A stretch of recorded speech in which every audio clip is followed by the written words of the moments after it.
For the record, my name is Enrique Pepin, District 5 City Councilor, and I'm the Chair of Boston City Council Committee on City Services and Innovation Technology.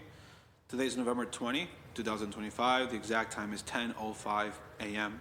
This hearing is being recorded. It is also being live streamed at boston.gov/city-council-tv and broadcast on Xfinity Channel 8, RCN Channel 82, Files Channel 964.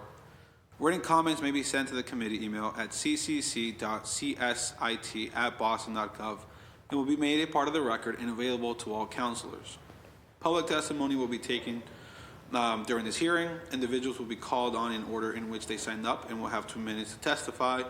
If you're interested in testifying in person, please add your name to the sign-up sheet near the entrance of the chamber. If you're looking to testify virtually, please email our Central Staff Liaison, Cora Montrond, at cora.montrond@boston.gov for the link, and your name will be added to the list.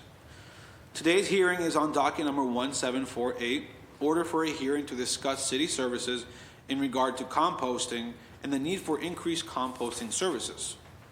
This matter was sponsored by Councilor Sharon Durkin, myself, Enrique Pepin, and Council President Ruti Louis-Jean, and was referred to the committee on October 1st, 2025.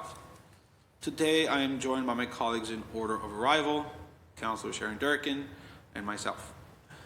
Okay, so I'm going to allow for opening statement from council colleagues, and then if you have a presentation or some opening remarks, and do that. And then what I'm going to do is I'm actually going to allow public testimony to go right after that before we go into questions. So do that. So Councilor Durkin, the floor is yours. Good morning, everyone. Thank you, Councilor Pepin, for chairing this hearing and for co-sponsoring this docket with me.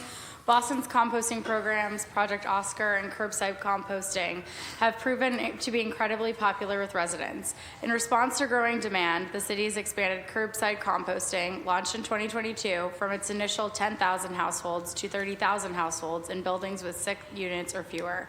Project Oscar, which began as a pilot in 2014, has now grown to 20 drop-off sites citywide, including recent expansions in the West End, Beacon Hill, and the Fenway in District 8 after advocacy from my constituents in our office.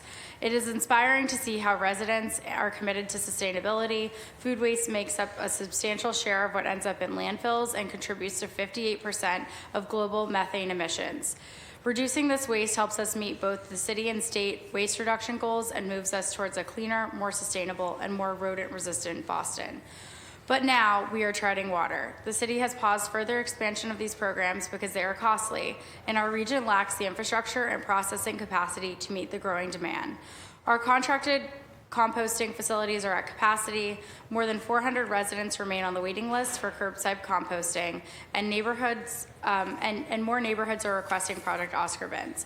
At the same time, the state is considering expanding commercial food waste bans and potentially exploring residential food waste requirements. As these conversations progress, Boston should not wait to react. If this is one of our priorities, we should be thinking ahead, exploring how we invest in composting and build long-term infrastructure needed to eventually support composting citywide.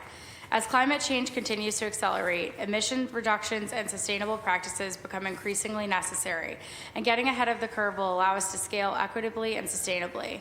This is a substantial opportunity, particularly in residential buildings with more than 6 units and across commercial buildings, which produce higher volumes of waste. We should be asking what steps we can take now to maintain and expand access to composting for residents, and we should be thinking boldly and critically about the future of composting and what it should look like in Boston. I want to thank Dennis Roach and Maddie Montgomery for all their hard work. The mayor's administration has done more on this issue than anyone, than any former administration. So it's really just, this hearing for me is really about strategies that are available to us to have a real conversation about the cost of these programs. Also, I mean, there are a lot of folks that are left out of some of the programs, and I think there are good reasons for some of that, the conversation that we need to have about what the cost looks like. But at the same time, we always need to be pushing further and diverting more from landfills. So thank you so much, Chair. I'm really excited for this conversation. Thank you, Councilor. The reason why I became a co-sponsor on this is because my district has really benefited from composting. I represent a more residential area, and I can see the small green bins all across our streets. And today's actually pickup day, so I was able to see some of that, in action before coming into City Hall. And what I've been able to see is we've actually seen a decrease in some of our neighborhoods of rodent sighting because of the Oscar or the green bins project. We also have an Oscar project over at the Rosno Municipal Parking Lot where folks are able to drop them off if they don't have one of the green bins. And I've heard nothing but great support for this project. So I want to see this be extended and be able to have other people participate in it. I also represent different business quarters like Rosano Square, Cleary Square, and Mattapan Square, where the businesses, they could very much benefit if they had a bin to put their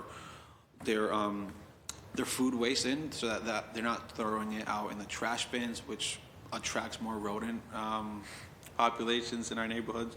Another idea that I've had conversation with parents at BPS, at Boston Public Schools, is the potential idea of having these bins also at our schools, so that if food waste is being disregarded for or thrown on trash, they could be put on a composting bin, and which could continue to add to the cleanliness of our city. So I just very much appreciate Councilor Durkin for moving this forward. And I also would be remiss if, I think Alex, you sent a public testimony comment and you mentioned New York. I actually have a friend, city councilor colleague that represents New York, and he is on the environmental committee down there. He was able to share a lot with me on what they've been able to do. So I'm curious to see what can we learn from other municipalities of what works over there and how we could bring it here to the city of Boston. But with that, I would love to transition it over to you all for the brief opening statements. Thank you. My name is Dennis Roach. I'm the superintendent of waste reduction for the city of Boston, which falls in the Boston Public Works. Basically oversee all of our waste programs, including our recycling streams, which also includes our food waste stream. I'm joined by Maddie Montgomery, who is our zero waste program manager. She has kind of incubated this food waste program, the curbside compost, and been kind of the key lead on that project since its inception. We also have Camilla Alves, who's in the audience here, that's also a zero waste coordinator for us. It's a team that's built out over the last 4 or 5 years with the support of the mayor and the city council about funding the zero waste team. They are focused on building this zero waste, this food composting program through education and outreach to all of our residents in the city of Boston. I think they've done a pretty good job. I'll go quickly over a little of the history of it, but food waste makes up a significant portion of our trash stream. EP estimates that in the U.S., 24% of the material in municipal solid waste landfill is from food. The 2019 Zero Waste Plan provided recommendations to the city about implementing food waste programs. Go back to 2014, the City of Boston's Mayor's Office of New Urban Mechanics started the Project Oscar program in the neighborhoods as a pilot program, which has since been passed to our department to continue to run that program. Been incredibly successful, and we get a lot of demand for that across the city to expand that program. We've done that over the years. I think we're up to 20 locations now. We certainly, with more resources, would expand it even further, and we do have the demand to expand it even further. In 2022, we decided to launch a curbside program. We've partnered with a wonderful partner, Garbage to Garden, who helps us manage that program. They're our contractor in that program. We started with signing up 10,000 residents citywide in that program. Those slots filled almost immediately, and we've expanded that program, which is pretty close to 30,000 people to date. We do currently have a wait list for that program because we're kind of budget restricted on that. But the demand for that continues to increase. And we continue to focus on educational and outreach to get people to use the food waste more often, from a composting perspective, from getting it out of your trash from a rodent perspective, but it has been a focus of my department for quite some time now. It does become about resources within the city and growing that program organically and getting residents to use it more often and put more food waste in their bin. It is a very costly program to the city, and we can share some of the costs at a later point, but It's something that if we get more adoption, it would kind of reduce the cost of that, and to grow it to a great ability, I think would actually help with the cost of that. I think some of the challenges in the industry right now is the capacity to service a city like Boston. I think where we bring our composting, right now we bring most of our composting to the core, and we don't actually, we compost, maybe 20% of our materials in that range. We could use some more composting facilities around the city. A lot of them exist within, about 30, 40 miles outside the city. And if Boston was to have a look to expand, I think getting some more resources to bring and have some composting facilities closer to the city, I think would be beneficial to Boston. Thank you. Maddie, you have anything? Good morning. My name is Madeline Montgomery, Zero Waste Program Manager. Just happy to be here and continue this conversation. Thank you so much. And as mentioned, before we go into Q&A, I do want to give an opportunity for quick public testimony. So we have one person on the list, Alex. You have 2 minutes. Here? Yes, sir. I also brought some copies, 15 pages. Where do I leave these? They actually printed them for us. Oh, yeah, No, this is something else. Oh, okay. You can leave them right there. yeah, thank you. My name is Alex. I'm a resident in Dorchester. While I was in New York City, I worked for the Department of Sanitation, and I helped them with their compost rollout in Queens. I spoke to 1,000+ residents. It was a success by the city's metrics, but I identified issues that Boston is replicating with its approach. Since May, I have diverted over 500 pounds of food waste at the place where I currently work, the hummus shop. I've composted what would otherwise get trashed using a city lot that I'm contesting from the city in Dorchester. I've also diverted a lot of food waste by giving it to people along Mass Ave after work instead of throwing the food away. I worked at the Boston Public Market as well, a project that the city has close ties to, and saw the ridiculous amount of compost and recycling that gets trashed. We know that the city and the country trash way too much food, 100 billion pounds annually, while we speak endlessly about hunger, malnutrition, and food insecurity. Individual bins that each home places out on the sidewalk is not a model that works for trash and recycling. It is equally inefficient for compost collection. I've submitted a page detailing my ideas more fully, but here are some of the basics. 1, identify high traffic zones in community spaces like gardens, libraries, and schools for centralized drop-off. Residents can get vouchers for 1 pound of produce for every 5 pounds of food waste that they divert. 2, create compost plants in the city, more jobs and values return to residents. 3, my Boston Summer Games idea is going to the participatory budget right now. It aims to clean the city by gamifying later cleanup and rebuilding civic pride through social clout. It also works for compost if city leaders want to work with me to iron out this legislation. We should also be incentivizing the food industry to donate food and penalize it for wasting resources. Some ideas include an opt-in program for restaurants and grocery stores to donate food in exchange for tax credits, as well as a collective industrial compost contract that sends compost to local farms in exchange for reduced produce prices for city buyers. I look forward to the council to reach out to start implementing these ideas. I would also like to remind the council that I submitted a similar policy sheet concerning traffic at the Hyde Park Ave hearing. Thank you, Alex. Thank you for your punctuality. Okay. Now we're going to go with council questions, starting with sponsor, Councilor Durkin. You have, I'm not going to time you. Go ahead. Thank you so much, Councilor Pepin, or Chair Pepin. Since the curbside waste collection programs launched in 2022, what has participation looked like over the past 3 years? I know the maximum enrollment is currently 30,000 households. How many residents are enrolled today? How many are on the wait list? Do you have data based on neighborhood or district? Yeah, we do. Currently, there are about 27,000 enrolled today.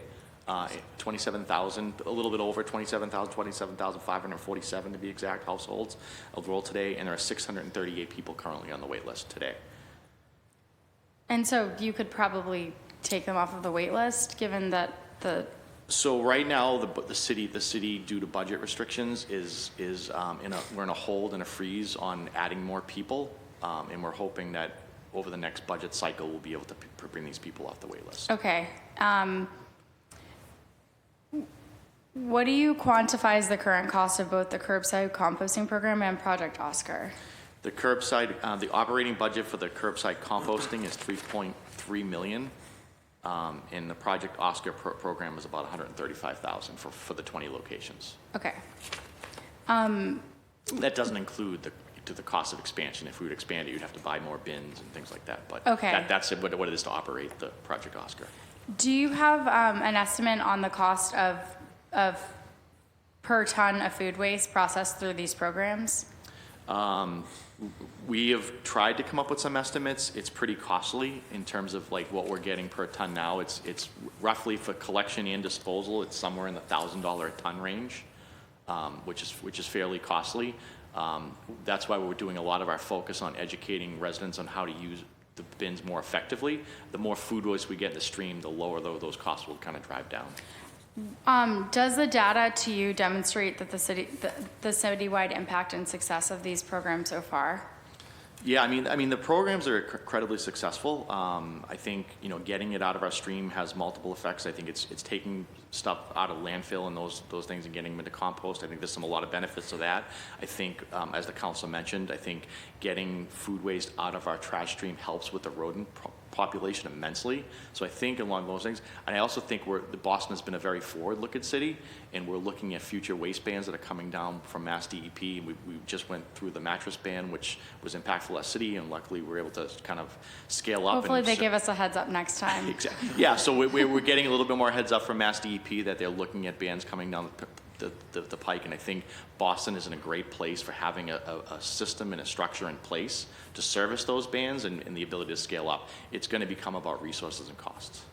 Yeah, and it's like we do need to laud where we started and where we are now. Yep. But there's still so much more work to do. And I know we've talked about in other hearings about like just the amount, there's no limit on what an individual can throw out, on the sidewalk. And I know I'm trying to keep all my questions today about composting, but it's all interrelated. Because if you can throw out as much as you want, what is the incentive you have to divert some of this waste into composting? Right. So looking ahead to next year's budget, what level of funding do you expect will be proposed for the composting programs? And with the current funding level, would you be able to continue these programs as they are, or would you need more resources given new contracts? We would definitely need more resources. I think we would like to continue to scale up these programs, educate residents to become part of these programs in anticipation of the food ban that we expect to happen. For residential, it looks like 2030 or later. But we want to continue to organically grow this program. We don't want to have wait lists. We want to have enough resources where we're not keeping people from signing up for these particular programs. So that's what will be our budget ask. I also think the city should be looking with the state, in partnership with the state, maybe other jurisdictions around us, about how to build up some food waste capacity around us, where we can bring these materials to sites around there closer to the city. And I'd be remiss if I didn't mention that there was $4 million in ARPA money that was slated, that my predecessor, Councillor Bach, had slated for us to create an anaerobic facility. Unfortunately, we just weren't able to get that going, so that money had to be redirected. I'm just curious if there was, obviously I know those funds were like once in a lifetime, but if there were additional federal resources or state resources available for a City of Boston composting facility. I'm just curious essentially what went wrong there in terms of like getting that off the ground, so that if there were resources available in the future, we'd have the ability to do that. Yeah, I think the biggest challenge that Boston is having with that is finding the land to build a facility like that. Well, all the BRA-owned parking lots. Yeah. We did a siting study a few years ago that identified some parcels in the city. I think we were competing with other initiatives in terms of housing and other things like that. So the city never was able to identify a site within the city. There was sites around the city that were looked at. We've just passed an ordinance saying, affordable housing gets first pick of anything, so that will definitely be something that we're going to run into. But we are seeing in other jurisdictions that there are companies out there, organizations that are working and getting federal grants and building out this type of capacity. We just visited one a couple of weeks ago it's about 50 miles north of Boston. These companies are looking to come to Boston. They're looking for ways to get here. But it will take the City of Boston identifying some land, either in the city or close to the city. Okay, so one of the data inquiries I'm going to put sort of on the record, I know that you both couldn't answer this question, is whether there is any city-owned land where housing is for forbidden use? Because it sounds like we should start there, like any industrial, owned, because obviously, like, you don't want a composting facility super close to residential. He did time me. I did, just to be fair. Okay, I have like a few more questions. Go ahead. Okay. If more funding were available, what would be the most effective or efficient way to use it? Which one of these programs would, obviously it sounds like it's a lot more efficient to not pick up curbside, but obviously less people are probably using the Project Oscar bins than are using the curbside bins. So like, how do we weigh that in terms I mean, of efficacy? they're both incredibly effective, the programs. They're the curbside, getting in front of your house, building up that capacity is hugely important. Oh, sorry, I mean from a cost efficiency standpoint. From a cost efficiency, I think we could drive down costs by getting more people to use curbside pickup, but also to use it to its full capacity. When we go out there and we pick up a bin that's a third full or a quarter full, and they're not using it in full capacity, it does drive up the particular cost. It's spending a lot of time educating residents of all the things that can go in there, how much can go in there, how much you can divert away, and using it at full capacity. Yeah, I think we that need would to be the get most some effective. sort of neighborly stuff going on, because the folks that are filling up their third of a bin, like I live in an apartment building that's over 6 units, so I'm not eligible for the curbside composting. I'm really grateful for the Project Oscar option, but if there was a nearby neighbor who had a half-filled bin every week, I would be happy to throw my stuff in with them. It'd be more effective for me than to walk it down the hill, So I'm just wondering if maybe there's some stuff that could happen, just neighbor to neighbor. Okay. Given that there are limitations in the processing capacity and technology, what is the path forward for responsibly expanding the compost access across Boston? Like, until we have this big investment in a facility, like how... I think it's the approach we're currently taking is to grow the curbside program organically. It's like, we don't want to limit residents. Organically. Exactly. But we don't want to limit residents. We don't want to have wait lists for long term. We want to, if people that are excited about composting, we want to be able to put the bin in their place, let them compost as much as we can, and continue to grow this program. There's some debate about what it would look like if Boston was fully composting, how many residents that would mean. We think it's probably somewhere in the 75 to 100,000 residents if we were almost at full capacity. We would want to continue to grow at that as we look at the mass waste ban that's coming in front of us. So. Okay, and this is the big impetus for this hearing was, has the city considered increasing the maximum number of units allowed in a residential building to be part of the program? It's currently 6 or fewer. That does feel like it puts an undue burden on areas where I live that are extremely dense. It feels like and other people are, I actually think, yes, giving me my own individual bin might not make sense because I live in a small apartment, but what if we had, some neighborly coordination and it was super effective for you to pick up from a specific building that had 12 units?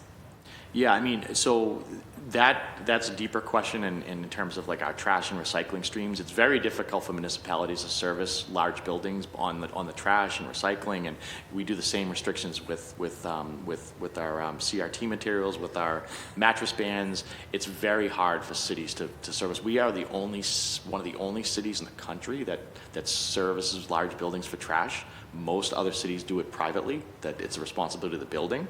And it's a very hard model to replicate. It's incredibly hard to replicate a food waste model that's already really expensive. So that's why we've continued it, or we tried to expand our Project Oscar as alternatives in our neighborhoods for large buildings. We've worked with residents. Maddie's worked very closely with large residents about finding new locations for Project Oscar and having that as an alternative. But I agree. I think what you'll find is most cities nationally still fall short about how to service large buildings on all trash streams, but especially food waste. Okay, I will yield back to the chair because I know I'm over my time. Thank you, Councilor Durkin. I think kind of piggybacking on a little bit of what Councilor Durkin was talking about, not just extending to 6 units or more buildings, but to more business corridors. Have we looked at how we can add composting bins or Project Oscar to areas that have a high density of businesses, especially restaurants? So currently, none of the city programs are for commercial entities. We don't service commercial entities at all for our waste stream, so we haven't particularly looked at that. When we put out Project Oscar bins, they are for large buildings or any resident that wants to use them. They're not, we don't have them scaled up to service commercial type entities. We do tend to follow what Mass DEP puts in front of us, and as they ban items, they already have a commercial food waste ban of, I think it's a half ton a week. Is that half ton a week? I think if you have more than a half ton of food waste a week, you are required as a business to get a food composting facility. I think they're going to shrink those numbers over the next couple of years. They're going to have, so more small businesses will have to comply with that, but we tend to follow what Mass DEP puts in front of us, and we don't service commercial entities in the city of Boston. Okay. The city runs its own composting program, right? Like, we don't contract out? Or No, do we contract it out. Okay. The curbside is contracted out, and also the Project Oscar is serviced by a contractor. But what about the trucks the ones that I see, at least in my district, they have a City of Boston logo? Yep, it's a partnership with a contractor, Garbage to Garden. They're our contractor, and it's a joint partnership that they service our food waste curbside. Okay. And I know I'm curious, and I'm pretty sure residents are curious too, for a civics purpose. What happens? So, like, you put your compost in the bin. I'm curious, what actually happens in the process of that? Yep. Do you want to? Yeah. Go ahead. So for the curbside collection program, the food waste will go to one of two places. It'll either go to the core facility in Charlestown, where it'll start the anaerobic digestion process and eventually make its way to the Greater Lawrence Sanitary District, to their water treatment plant up there, where it is made into clean energy, like they capture the methane that's released from it, and they use that to create clean energy to power the entire plant and give back to the grid. Which is pretty amazing because water treatment plants take a lot of energy.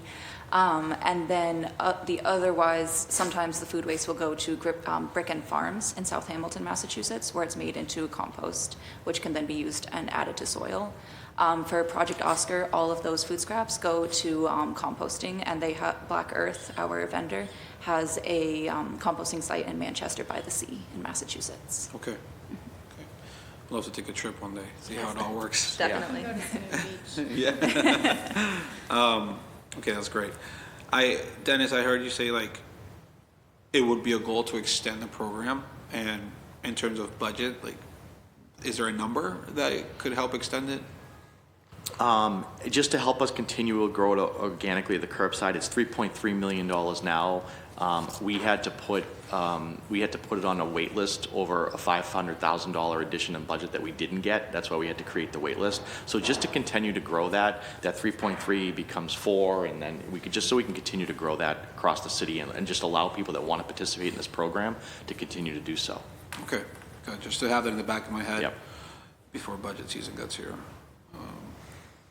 The city has really done a great job in providing the support around it, and our team, like I said, I think I mentioned earlier, Maddie's position was created based upon the food waste goals we had of the city. We have some outreach coordinators that work in Maddie's unit that are out there. They're tabling events. They're working all kinds of events across the city to get people to understand food waste, to sign up for the food waste program. So we've definitely put some resources in that sense, and that's what got it to grow from the 10 to 30. I think we continue to use those resources, and if we have the resources to not have wait lists, just to continue to expand it. Okay. The last bit of question that I have is the relationship with Boston Public Schools. As I mentioned previously, I remember when I was a kid or a student at BPS, I had the Boston Water and Sewer Commission come in. I learned about recycling as well. Is there ever any efforts to teach students about composting and learning about the importance about composting? And two, more of an actual partnership with having a composting bin at BPS locations to ensure, obviously, not every student eats every single one of their chicken nuggets or whatever they're eating that day. So I'm pretty sure that they have to throw those away somehow. I would love to see composting being practiced at all of our schools. So have we thought about that in the near future? Yeah, so to answer your first question, we work closely with BPS's sustainability team, and we go into some of the schools. Usually it's by request, if a teacher requests that we come in, and myself or my team will go and give a presentation to the classroom, talk to the children about composting and other waste services, just to explain the process and like why it's important to do it. The BPS sustainability team, they've done actually some great work in the past couple of years, and they have over 40 schools that have been doing back of the house composting, where they have the composting bins like in the kitchen, so any of the food scraps. 40 schools? Over 40, yes, which is amazing. It's grown significantly. They have a handful of schools that have front of house composting, where the students themselves are separating their extra chicken nuggets or anything left over, separating those out. I do know that they could use a little bit more education and working with the students to build that up and to continue building it to other schools as well. But it is a topic that they're discussing, and we're in close conversation about it. Okay. I also, just to add, I think if you talk about adding budget, I think adding budget to the Boston Public Schools sustainability programs, I think would be a huge win. I think a schools is a great way to educate all residents when it's done in our schools. So just to continue to expand those programs. I know the new the BASTE plan for food waste looks to ban food waste in schools probably within the next 2 to 3 years. So I think that Boston Public Schools will be coming with some budgetary asks in terms of expanding programs within their ecosystem. Okay, maybe we should also meet with them as well to learn how else we could support them. That's good to know. And like when you start early, you also start to train just residents early on. And Yep. I mean, again, that's how I learned about the importance of recycling. I taught my parents about it. So it's a big investment, honestly, just by educating students at a young age. Yep, So I'm we glad to agree. know that. And then can I get a list of the 40 schools? I'm just curious. Absolutely. Because I want to see which one's in my district. Yeah. Practice it. So Absolutely. that'll be great. Okay, one last question, and it is there any partnership with Black Earth Compost? And also, have we ever considered could we consider a contract with Black Earth Compost as they currently serve some commercial entities, specifically those who need to avoid the ban of mass DEP, as mentioned? So Black Earth is our current provider for Project Oscar bins. They service the bins, they take care of bins. They're the ones that own the facility up at Manchester by the Sea. So they bring all of our compost from the Project Oscar bins up to the composter up at Manchester. They have expressed some interest in working more with the city. In terms of that type of capacity, they'd like to come in terms of the city. They do a lot of the commercial entities. They do service for them. We also have a second provider, which is Garbage God, that they do our curbside program, and they work with the Hamilton facility out there to bring compost, and also the core in Charlestown. But there are many companies like those that are looking for more capacity in the city. We toured the site in Manchester by the Sea, the Black Earth site, probably 2 weeks ago. Where they received, it was a couple $1 million USDA grant to build out that facility to actually to compost more materials and things like that. They're all chomping to look at sites in the city or around the city to build more capacity. So there are grants available. It becomes about land and identifying land and infrastructure with the city or around the city. I personally think it would make a great partnership with many jurisdictions around the city, whether it be Boston, Cambridge, other thing, to look at a joint site somewhere at some point to build out some more capacity. That would be probably pretty unique in the city of Boston to do something like that, but I think that's how we have to be looking at it. And it's not a bad idea considering the fact that we really don't have that much extra land anymore in the city of Boston. Exactly. So that partnership could be a great idea. Okay, thank you for that. That's it for me in terms of questions. Councilor Durkin, do you have any more follow-up questions? Yes. Okay. Well, I mean, I'm never opposed to ending early because clearly our colleagues have somewhere else better to be today. But I personally feel like I know that we can't solve this issue, but I think the commercial side of this is such a big opportunity to promote sustainability in the city. So I know that we can't solve that issue and don't have the resources to solve that issue for businesses. But I'm just curious, there had been some proposals at the city around food diversion, around making sure that either food was offered, not directly into composting, but that no food went to waste, that, essentially, I know this is something that former Councilor Arroyo worked on before. So I'm just curious, sort of, and Councilor Claudia Zapata, I'm curious sort of what the city, from a zero waste perspective, thinks about businesses throwing out food that's good and also mandating potentially composting for businesses that, because it's just, me and my home kitchen, the scale is just so different. And so just from an environmental perspective, how are we going to potentially mandate businesses, or do you think that's coming from the state soon? Well, I think it always gets dictated by the state. I know the city has an Office of Food Recovery that has people working on these particular kind of programs. It definitely falls outside of our jurisdiction of what we do in serving residents. So I think, I know Maddie has worked with that person in the past, but I think the city is focused on it from that perspective, from that office.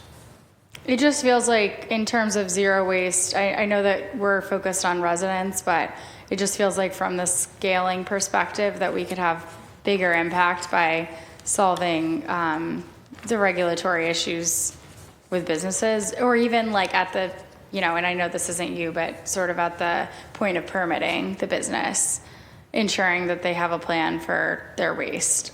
Because I think oftentimes we're talking about where the trash bins are, and, and like where the trash company's going to pull up, and we're talking about all these but I think a bigger issue is how are you making sure that you're operating in a sustainable way that, we can. It's just because it's from a scaled perspective. I would love to. We're all.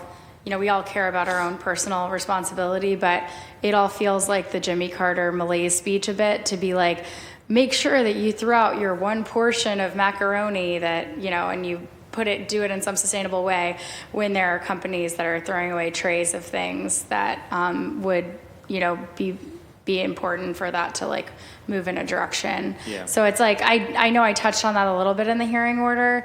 So I know that the administration, we didn't get exactly the team to answer that question, but I definitely want to read into the record, because I think that in terms of figuring out how we're going to actually do this, we need to make sure that commercial districts have some solution that works for them.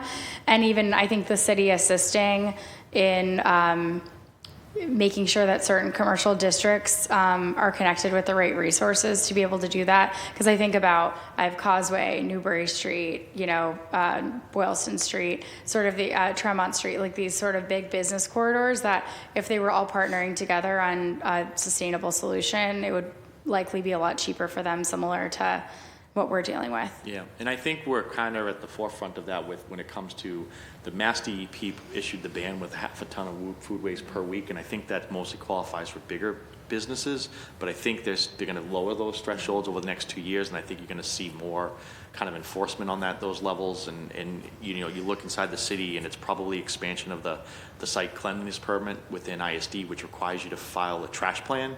But I think if there was more bans from Mass DEP, would also be filing a food waste plan as a business as well. Oh, that's helpful to know. Well, I guess those are all my questions.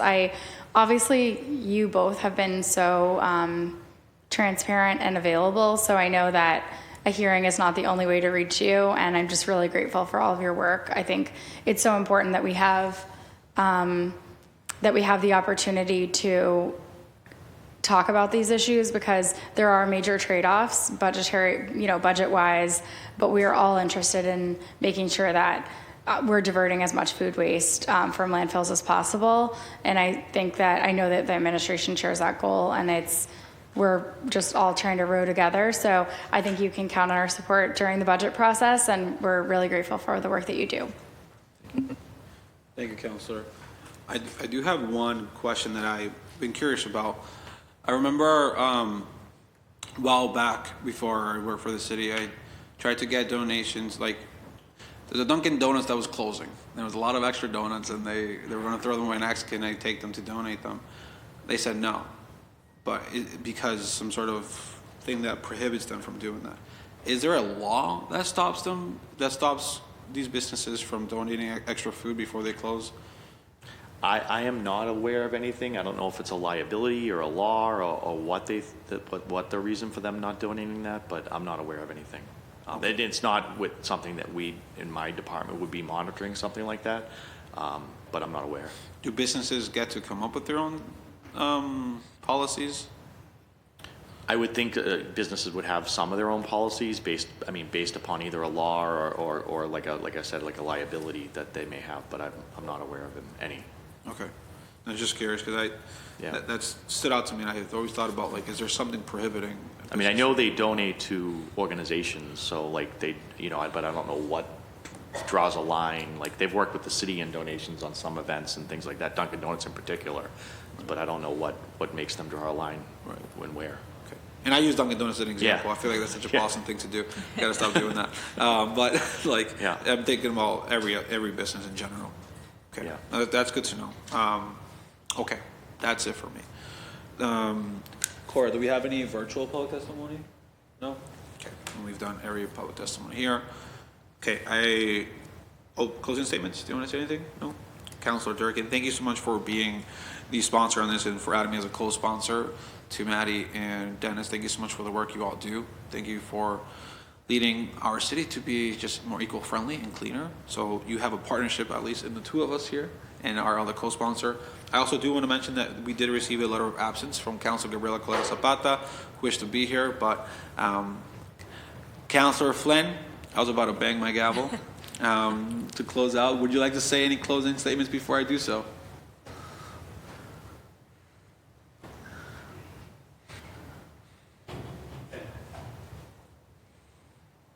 Thank you, Mr. Chair. Thank you, Mr. Chair, and thank you to the administration team that is here. I do apologize for being very, very late.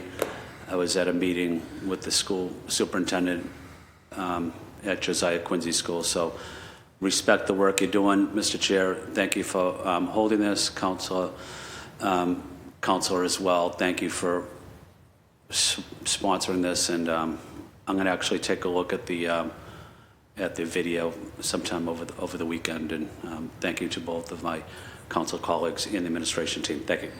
Thank you, Councilor Flynn. And I know that Councilor Flynn has a district that could really benefit from more composting, and he's been a great advocate for it as well. So thank you so much for showing up. Thank you, sir.